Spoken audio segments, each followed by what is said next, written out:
Assalamualaikum warahmatullahi wabarakatuh. Yang saya hormati Ibu Wina Sari Kusuma Ningtyas, SEMM, selaku sebagai dosen pengampu mata kuliah Ekonomi Manajerial. Perkenalkan, nama saya Septi Rizkyani, NIM 2892150116, Fakultas Ekonomi dan Bisnis, Prodi S1 Manajemen, kelas B Malam, semester 3.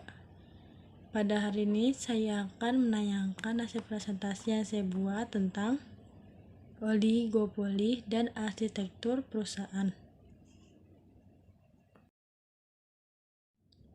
Pengertian oligopoli ialah suatu bentuk organisasi pasar di mana penjual atas sebuah produk yang homogen atau terdiferensiasi jumlahnya sedikit. Apabila hanya ada dua penjual namanya dua duopoli, itu terbagi menjadi dua, yaitu ada oligopoli murni dan oligopoli terdiferensiasi. Nah, kalau oligopoli murni itu apabila produknya homogen. Kalau oligopoli terdiferensiasi yaitu apabila produknya terdiferensiasi. Contoh oligopoli yang pertama, produk homogen, yaitu ada baja, aluminium, kaca, besi, dan lain-lain. Yang kedua, ada produk terdiferensiasi, yaitu ada mobil, rokok, sabun, dan deterjen. Tindakan setiap perusahaan akan mempengaruhi perusahaan lain dalam industri. Oligopolis biasanya memilih bersaing dalam diferensiasi produk, iklan, dan pemberian layanan persaingan non-harga. Pengukuran oligopoli.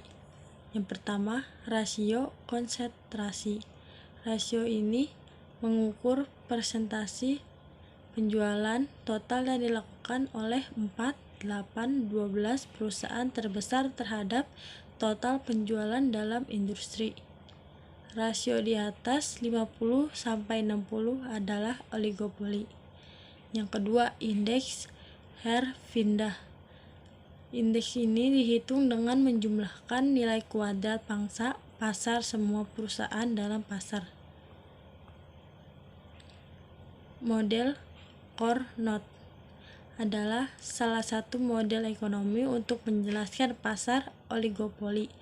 Model ini mengasumsikan bahwa perusahaan secara independen memutuskan tingkat produk yang memaksimalkan keuntungan. Mereka tidak bergantung pada beberapa banyak pesaing yang memproduksi.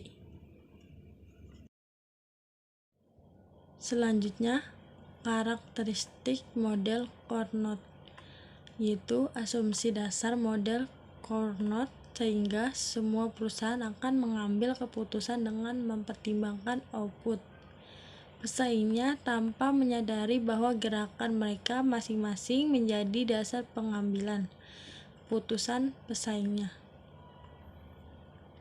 Model kurva permintaan yang terpatah, yaitu diperkenalkan oleh Paul Swayze. Jika perusahaan oligopoli menaikkan harga, perusahaan lain tidak akan mengikuti sehingga permintaan akan elastis. Jika perusahaan oligopoli menurunkan harga, perusahaan lain akan mengikuti sehingga permintaan akan inelastis. Implikasinya adalah bahwa kurva permintaan akan terpatah, MR akan diskontinuitas, dan perusahaan oligopoli tidak akan mengubah harga ketika biaya marginal berubah. Perkembangan oligopolis global. Terjadi kecenderungan bagi lahirnya oligopolis global yang semakin cepat karena banyak perusahaan besar di dunia semakin bertambah besar akibat pertumbuhan internal dan merger. Sektor yang sedang berkembang yaitu 1. Perbankan internasional, 2. Industri hiburan dan komunikasi, 3. Produk-produk sehari-hari, makanan, obat-obatan. Selanjutnya, kepemimpinan harga. Perusahaan yang diakui pemimpin harga melaksanakan perubahan harga, dan kemudian perusahaan lain adalah industri dengan cepat mengikutinya. Perusahaan barometrik. 1. Terbesar dominan atau perusahaan biaya terendah di industri. Kedua, kurva permintaan. Didefinisikan sebagai kurva permintaan pasar dikurang pasokan oleh para pengikut. Perusahaan pengikut. 1. Mengambil harga pasar seperti yang diberikan dan berperilaku sebagai pesaing sempurna. Perusahaan maya ialah jaringan kerja temporer perusahaan independen, pelanggan, dan bahkan pesaing yang bergabung bersama dengan kontribusi kemampuan dengan intinya masing-masing untuk secara cepat mengambil keuntungan di pasar. Arsitektur perusahaan yang ideal. Arsitektur perusahaan yaitu jalan atau cara perusahaan diorganisasi, bergerak atau beroperasi dan merespon perubahan di pasar. Beberapa arsitektur perusahaan ideal. 1. Perusahaan ideal berkonsentrasi pada kompetensi inti dan mensubkontrakkan seluruh aktivitas lainnya. Yang kedua, perusahaan ideal adalah organisasi pembelajaran. Yang ketiga, perusahaan yang ideal akan mengoperasikan pabrik atau perusahaan dengan benar-benar efisien. Relationship enterprise adalah jaringan perusahaan independen yang membentuk aliansi strategis untuk membangun kapabilitas dan bisa hadir secara geografis yang dibutuhkan untuk menjadi pemimpin global di bidangnya. Relationship enterprise lebih bersifat jangka panjang, keterkaitan lebih stabil dan lebih luas daripada perusahaan maya. Contohnya, industri pesawat udara, penerbangan, telekomunikasi, dan MOB. Sebelum saya mengakhiri presentasi ini, saya akan membuka sesi. Jika ada yang ingin ditanyakan, silakan bertanya.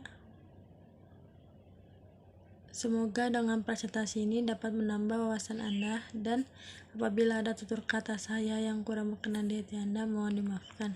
Sekian, terima kasih. Wassalamualaikum warahmatullahi wabarakatuh.